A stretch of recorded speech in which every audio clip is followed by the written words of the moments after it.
siang, kebetulan ini siang, nggak tahu kalian nanti nontonnya kapan.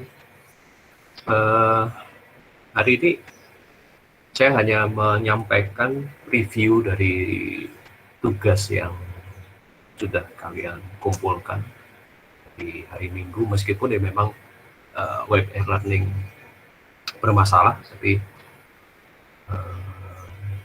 saya ngambil dari email yang masuk, dan dari pagi sudah beberapa saya koreksi. Ini hanya beberapa contoh yang saya ambil sebagai reviewnya saja. Jadi poster yang masuk ke email itu kemudian yang sebagai draft tugas besar, kemudian saya melakukan penilaiannya sebagai berikut. Ini juga nanti akan menjadi penilaian atau menjadi indikator penilaian ketika poster finalnya yang akan masuk. Jadi penilaian UAS-nya juga akan terbagi menjadi dua hal besar, dua hal yang akan dinilai, yaitu kontennya, isi dari poster tersebut seperti apa.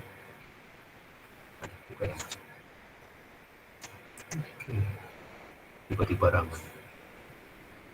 Oke, ada konten, jadi ada rubrik penilaiannya itu berupa kontennya pertama, kemudian layout dari poster. Sedangkan bobot dari masing-masing konten dan layout masing-masing 50. Jadi akan di rata-rata dari kedua indikator penilaian. Dan konten itu terdiri dari 3 grade, 3 tingkatan. Grade A dengan bobot 100 poin itu narasi lengkap dan berkaitan semuanya. Grade B itu narasi kadang tidak berkait, jadi dari permasalahan dari programming ya, jadi rumusan masalah, kemudian proses berpikirnya, kemudian analisisnya, atau ada studi transformasi bentuk, atau ada studi preseden, itu kadang tidak terkait atau kurang informatif karena hanya mengambil beberapa cuplikan dari keterangan-keterangan yang ada di programming, ada di analisis. Dan yang ketiga, grade yang paling rendah dengan bobot 60, itu yang benar-benar hanya portofolio gambar. Kemudian dari layouting, dari sistem dari komposisi poster tersebut terbagi menjadi 3 grade lagi, yaitu grade yang menarik, informatif, dan efisien. Jadi efisien dari ruang kertas yang digunakan, tidak boros, tidak membuang-buang space, tidak kelihatan kosong, atau benar-benar bisa memanfaatkan ruang secara maksimal meskipun kosong, tapi di situ ada idenya, ada kaitannya seperti apa, itu bisa. Tapi yang jadi bobot di grade A adalah yang menarik, informatif, itu pasti. Kemudian yang di grade B biasanya tulisan-tulisan atau skema-skema yang ada di poster itu kadang kurang informatif, kadang juga sulit dibaca karena permainan backgroundnya, antara background dan tulisan itu kadang sulit dibaca, sulit dipahami. Kemudian yang terakhir, grade yang ketiga dari layout, itu yang benar-benar hanya nempel tugas-tugas sebelumnya, dan ini ada beberapa contohnya sebenarnya. Oke, saya akan coba masuk mengulas beberapa yang sudah poster yang sudah disetorkan. Dari konten dulu, konten dengan grade A, narasi lengkap dan terkait, kedua contoh yang menarik. Jadi di sini, jadi secara konten yang di sebelah kiri ini jelas, skemanya juga jelas, menggunakan skema, terus sedikit ada analisis. primatologi sederhana, ada transformasi bentuknya seperti apa, prosesnya seperti apa, dan ada perwujudan jadinya. Jadi dari sini itu kebayang sebenarnya rumusan masalahnya apa sih yang mau diselesaikan. Kemudian mencoba mengusulkan atau programming konsepnya itu yang di sini ada taman pribadi, setengah lahan untuk taman, kemudian bangunan bertingkat karena efisiensi atau karena mengutamakan bukaan dan segala macam. Ini latar belakangnya di daerah perkotaan dan segala macam permasalahan faktanya. Kemudian ada skemanya dan sedikit ada analisis, ada transformasi bentuk, ada penjelasan denahnya. Yang di samping kanan juga kurang lebih hampir sama, cuman memang keterangannya tidak dibuat skematik. Nanti ini kita akan dibahas di layout. Tapi keterangan yang ditampilkan cukup lengkap dengan materialnya dan segala macam kaitannya dengan konsep yang mau diangkat.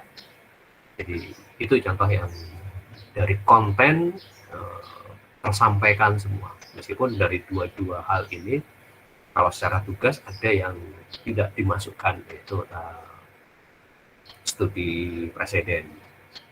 Tapi nggak masalah, tapi ada beberapa memang karena space-nya juga dimanfaatkan secara maksimal karena kekurangan tempat dan segala macam, bisa beberapa hal penting, hal yang paling utama yang disampaikan itu grade A. Kemudian yang grade B bukan tanpa nasi, kadang narasinya juga kurang terkait, kurang informatif. Beberapa contohnya seperti ini. Jadi kaitan antara programming, kaitan dengan skemanya, kaitan dengan bubble diagramnya itu tidak tersampaikan dengan baik. Kemudian keterangannya ini juga sangat kecil, jadi agak susah untuk dilihat itu secara konten, secara layout ya, tapi secara konten juga penjelasannya tidak muncul, meskipun ada sedikit gambar transformasi studi presiden, tapi tidak ada penjelasan apa tiba-tiba ada gambar ini. Oke, untuk kampus ini contoh satu lagi, tidak keterangannya susah dipahami. Jadi apakah itu meskipun ada panah-panahnya, dari denah kok ada sirkulasi segala macam, padahal ini kan bubble diagram. Secara proses berpikirnya juga tidak runtut ya.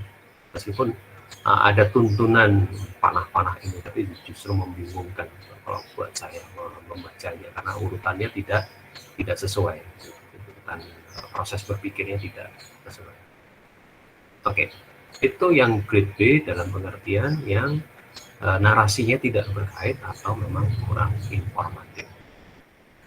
Kebetulan di kampus Indralaya untuk yang grade C yang benar-benar tanpa narasi itu kebetulan tidak ada.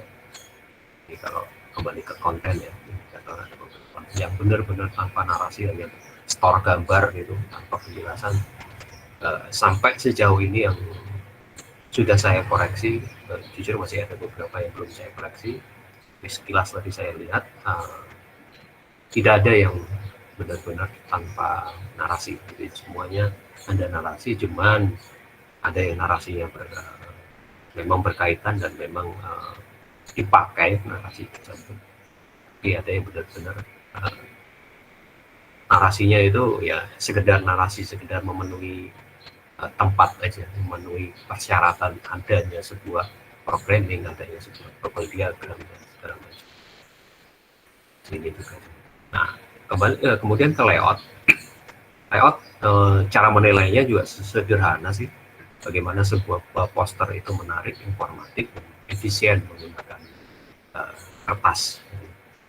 Efisiensi menggunakan kertas. Ada beberapa yang setor lebih dari dua slide, 2 kertas, ya nggak masalah, asal benar-benar informasi yang disampaikan benar-benar maksimal atau memang sangat menarik karena mau ditampilkan secara menarik, itu nggak masalah gitu.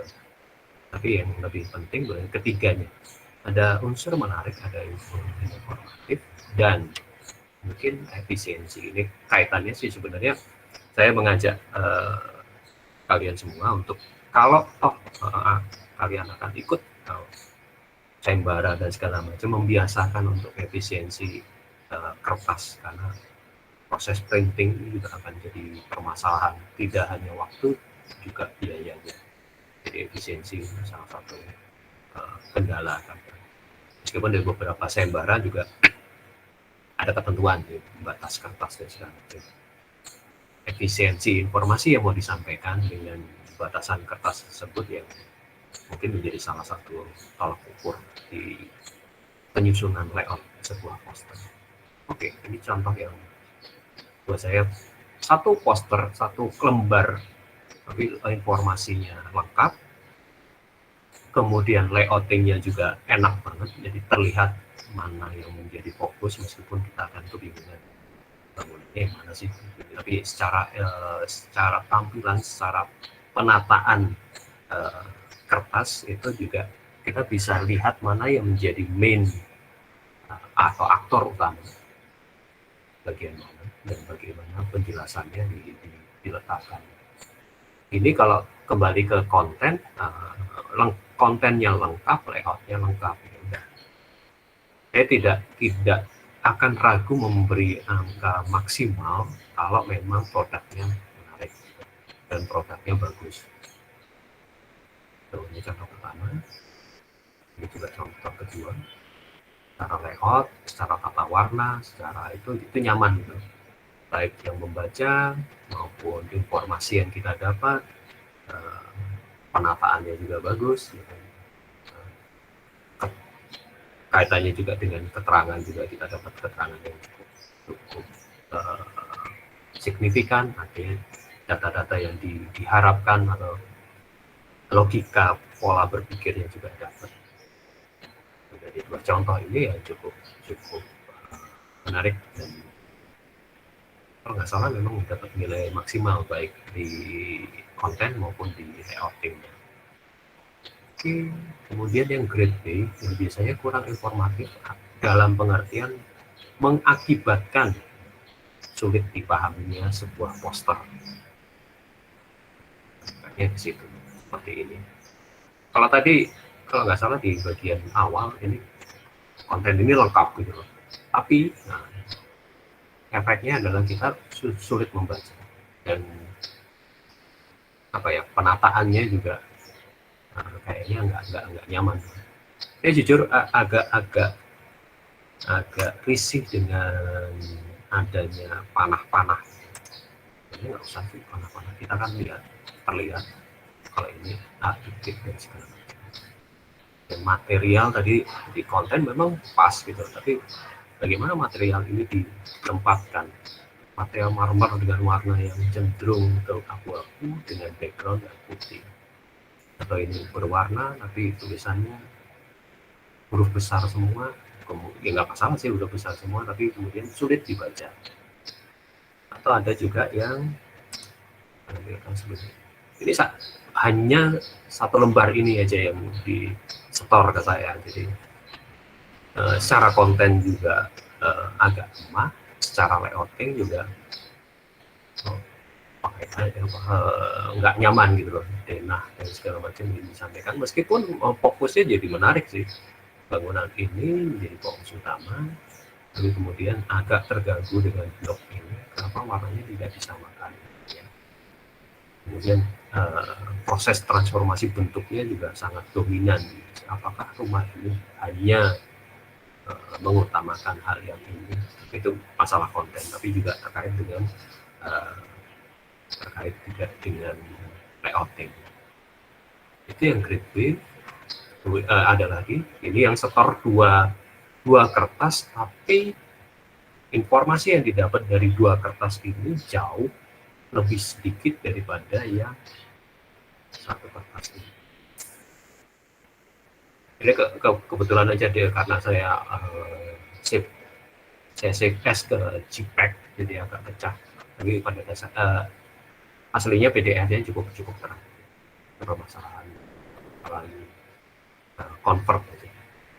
Jadi yang coba saya tunjukkan di sini adalah pembagian layoutnya yang jujur membingungkan. Ada tulisan yang sangat besar, ada yang sangat kecil, gimana cara bacanya.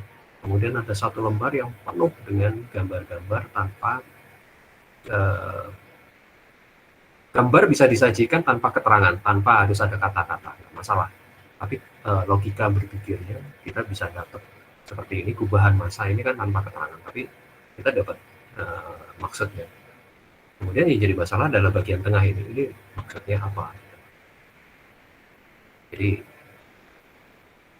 coba cara berpikirnya, poster itu disajikan atau disampaikan tanpa kita harus ngomong, tanpa kita harus secara lisan menjelaskan, sehingga diharapkan si pembaca atau si penikmat poster yang kalian buat itu sudah paham tanpa harus melihat. Kalau ini kasusnya di studio mungkin ceritanya lain karena akan dilengkapi dengan gambar-gambar yang lain. Tapi kalau dalam kasus ini kan hanya 2 lembar ini yang disampaikan. Saya bisa paham kalau menelusur dengan tugas-tugas yang sebelumnya gitu loh, atau coba membaca lebih rinci lagi. Tapi kan akan untuk menyusahkan orang. Itu yang perlu dipikirkan. Beda dengan yang saya compare dengan yang ini yang sangat jelas, baik tulisan maupun pola berpikirnya. Yang ini juga jelas. Oke, Truth Grid C ini yang jujur agak apa ya, ketika mengkoreksinya agak sedih gitu. Karena benar-benar hanya seperti yang tadi sudah dimunculkan juga. Ya kan hanya cuplikan screenshot dari tugas-tugas sebelumnya. Meskipun ada effort yang lebih, artinya gambar ini dibuat sedemikian rupa, bahkan ada di crop segala macam. Ini juga saya menghargai effort yang bagian atas. Tapi effort yang dikeluarkan atau energi yang dikeluarkan untuk mengerjakan yang ini itu tidak sebanding dengan kemudian yang di bagian bawah. Ke bawah benar-benar hanya screenshot. Kenapa tidak disesuaikan, namanya bubble diagram dibuat lagi lah. Keterangan ini bisa dibuat lagi. Artinya gini, seorang mahasiswa yang mampu melakukan pekerjaan yang di atas ini, kalau saya keliling ini, itu pasti mampu melakukan pekerjaan atau melakukan layouting lebih baik daripada hanya sekedar menempel. Kayak gambar denah ini juga atau sideplan ini tidak menjelaskan apa-apa karena memang hanya tinggal kotak-kotak saja, meskipun di zoom juga tidak dijelaskan. Itu contoh yang tadi. Secara konten ya sedikit kurang informatif, tetapi informasinya sudah disampaikan, cuma tidak berkorelasi. Jadi secara layouting parah banget gitu. Atau yang ini yang saya bingung, bisa-bisanya backgroundnya nggak nyambung dengan foregroundnya dan segala macam. Sayang gitu loh. Material yang disampaikan cukup lengkap, ada denah, ada gubahan, bahkan ada detail strukturalnya. Meskipun ini juga dari materi perkuliahan lain saya nggak masalah gitu loh. Yang disampaikan atau informasi yang disampaikan cukup banyak, tapi kemudian cara menyampaikan dalam posternya itu yang ada pada menyedihkan. Tadi pagi sambil koreksi, kemudian saya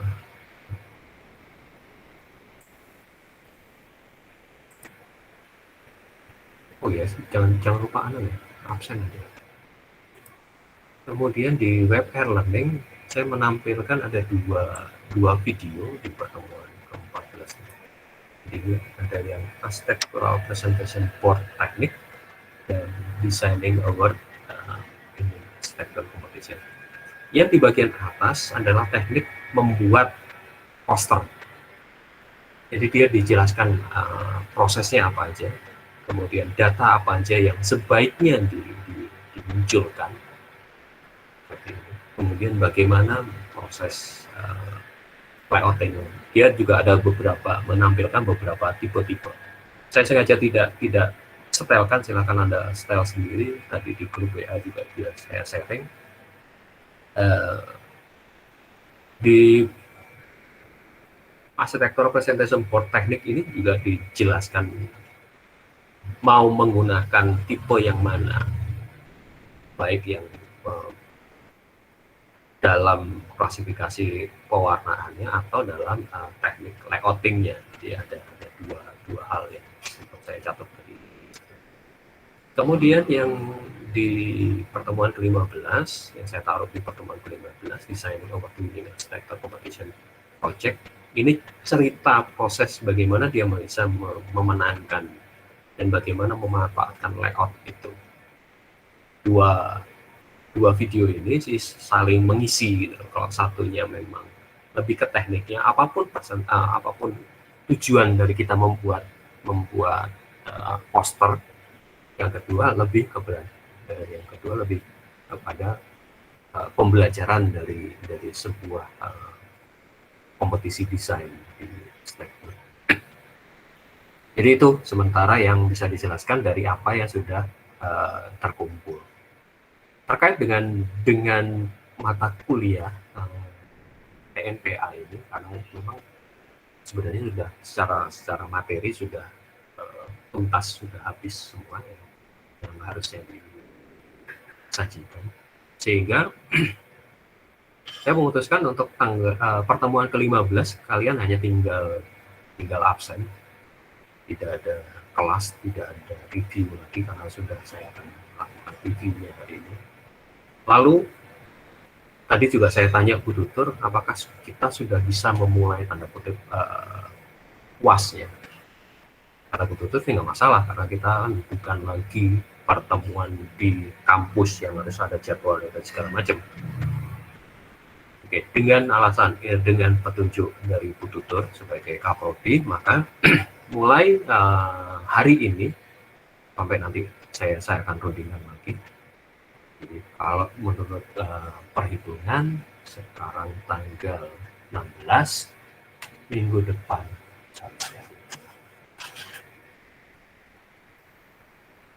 16 minggu depan tanggal 23, maka UAS-nya akan saya buka mulai hari ini sampai sekitar tanggal 30. Tanggal 7, tanggal 7 Desember.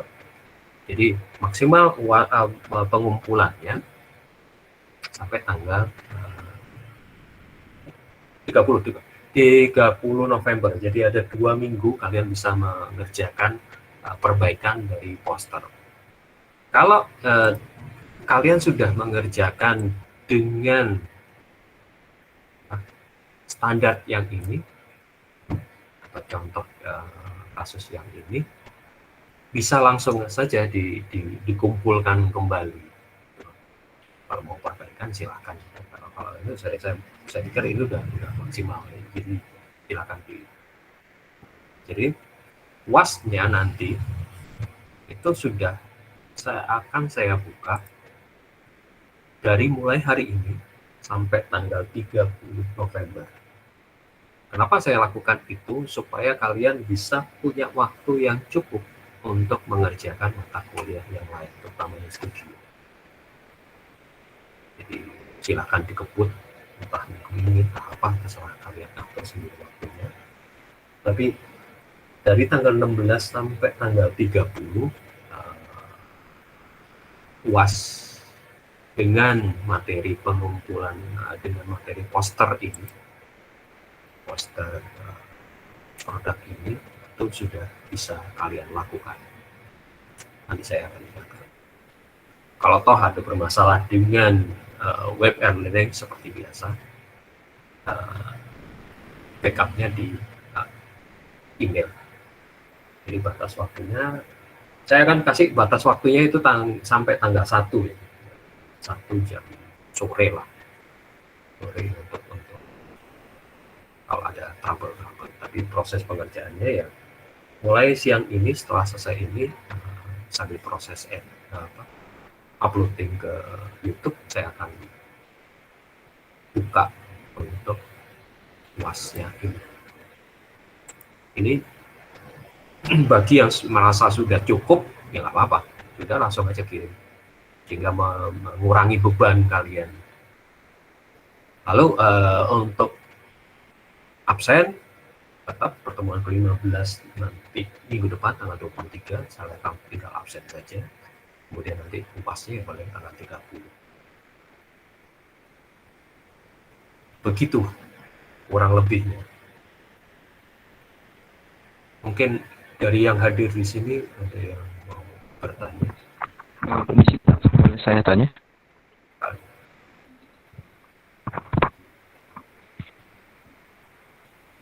Silahkan.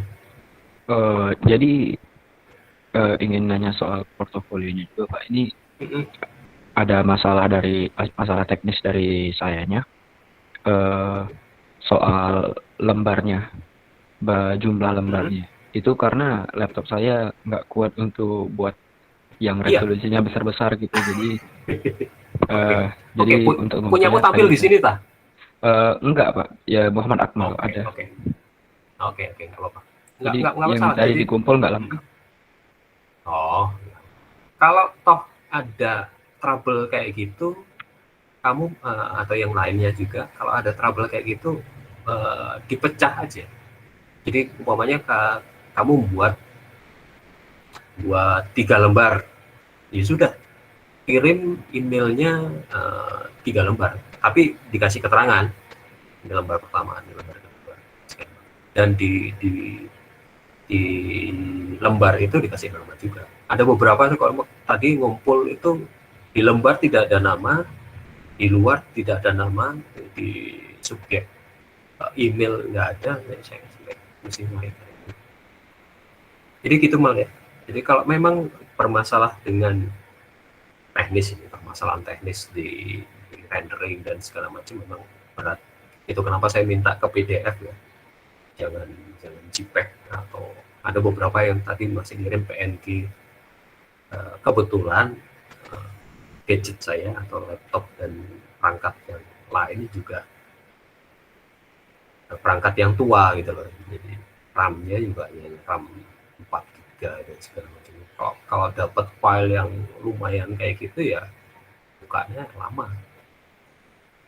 Jadi kalau ada permasalahan seperti itu dipecah aja, dipecah dalam beberapa lembar. Jadi satu email, kalau bisa satu email ada 2 atau 3 file nggak masalah. Kalau memang tetap berat ketika proses pengiriman, dipecah dari beberapa email saja. Begitu Bang. Oh, baik Pak, terima kasih Pak. Jadi jangan jangan merasa saya akan menyulitkan. Enggak, saya juga mengalami hal-hal kayak gitu, hal-hal teknis gitu. Kayak ini tadi ada beberapa yang ngirim ya mungkin nggak sadar ya, masih PNG dengan byte yang wow lumayan, sudah. Saya nggak punya Corel dan segala macam, ada pakai window preview, itu pasti kalau PNG itu lama banget bukannya. Ya apa, mau diapain? Nah, gitu. Ada yang lain? Dan kalau masih ada kendala teknis dan segala macam, tolong disampaikan via WA group, nggak usah ragu-ragu. Saya juga akan cari solusinya, saya tidak akan memaksa. Pak, izin bertanya. Silakan. Apa sih, saya pribadi tuh kayak susah, sering kendalanya itu di bagian narasi itu Pak. Gimana caranya menyampaikan narasi yang yang jelas, padat, tapi nggak berlebihan gitu loh Pak. Jadi susah menyampaikannya tuh di situ. Gimana ya Pak yang baiknya? Seberapa banyak gitu maksudnya? Ini kan bukan tugas paper seperti arsitektur mancanegara. Sebenarnya kalian bisa menggunakan icon-icon yang mewakili, merepresentasi ide kalian. Contoh kemarin kayak punyanya si Hilman tadi, atau contoh yang ini, contoh salah satu ini jujur bukan kampus Indralaya, tapi kampus Palembang yang menggunakan kayak gini. Narasinya mungkin nggak terlalu banyak gitu loh. Kemudian tapi bisa aja elemen-elemen yang mau ditampilkan. Ya ini kan juga mengutip breathable house, breathing house-nya kemudian dia modifikasi, nggak masalah gitu loh. Jadi seperti ini, kemudian elemen-elemennya ini. Jadi justru di sini adalah kekuatan atau kemampuan grafisnya yang dimunculkan, atau kemampuan yaitu skematik desainnya kalian. Saya tidak mengharapkan narasi yang panjang lebar. Beda ketika saya koreksi arsitektur mancanegara yang memang permintaannya paper, saya akan baca satu persatu. Tapi kalau yang ini, jujur, saya kalau ngoreksi itu lihat dagingnya. Justru dari jauh saya lihat. Kalau memang saya perlu detail, seperti contoh yang ini, karena keterangannya tidak terlalu jelas, saya akan baca ulang. Nah, ketika membaca berarti kan gambar atau skema yang dikumpulkan atau yang disampaikan itu tidak terlalu jelas. Kalau dari skema ini, itu kan tanpa harus membaca detailnya secara mendetail banget kata per kata, kita sudah bisa paham maksudnya dari rumah ini, gitu. Atau dari poster ini, atau dari yang contoh yang ini. Karena ini menariknya, yang ini adalah tulisannya memang tidak terlalu jelas, tidak terlalu mampu mewakili, atau kadang justru menyiksa mata untuk melihatnya. Tapi yang menarik dari sini, justru tanpa harus membaca kita udah paham, oh ya misalnya seperti ini, oh iya transformasinya seperti ini, oh ini denahnya, oh ini gambaran rumahnya jadinya. Buat saya sudah cukup. Dan elemen-elemen ini juga menarik gitu. Oh ada elemen ini di dalam rumah ini, diterapkan di mana sih? Nah baru kemudian kita zoom. Begitu. Siapa tadi tanya? Ya baik, makasih banyak Pak. Jadi cari sekarang kan di Google Image itu kalian bisa ambil icon-icon yang aneh-aneh gitu, yang justru itu mewakili. Saya sering ambil icon-icon ya kalau memang perlu presentasi. Bahasa presentasi itu kan beda dengan bahasa tulis ya. Presentasi banyak itu gambar-gambarnya, itu justru bisa mewakili. Atau sekarang di aplikasi Office 365 itu udah bagian kanan kemudian ngatur sendiri. Kemarin saya bikin jadwal pengumpulan studio, judulnya jadwal, kemudian kapan kumpul, kapan, kemudian keluar icon sendiri ya. Saya udah AI-nya udah pinter, artificial intelligence-nya udah luar biasa, bisa membaca maksud saya, dan itu silakan dimanfaatkan. Begitu indah. Justru saya tidak minta kata-kata di sini. Kalau di sini kata-katanya banyak, biasanya malas baca saya. Itu di sini kayak poster ini, oh perlu saya baca satu persatu, mau udah jelas. Oh ya ini konseptual, aksis klimatologi. Oh ini orang. Begitu indah. Ya. Ada yang lain? Silakan.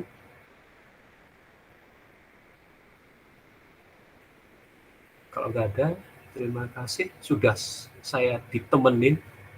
Ini kan di luar jam kuliah sebenarnya.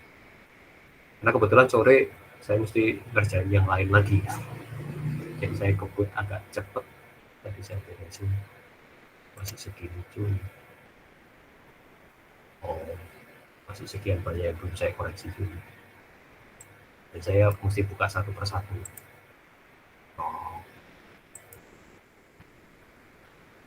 Ini kakak tingkat yang memang di kampus Palembang. Ya, kemudian ya supaya tahu juga proses, saya akan klasifikasikan kontennya bagaimana. Kemudian saya nilai.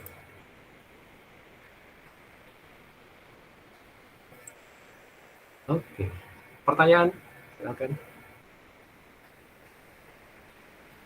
Cukupkah? Sudah cukup ya, saya hentikan dulu. Pak.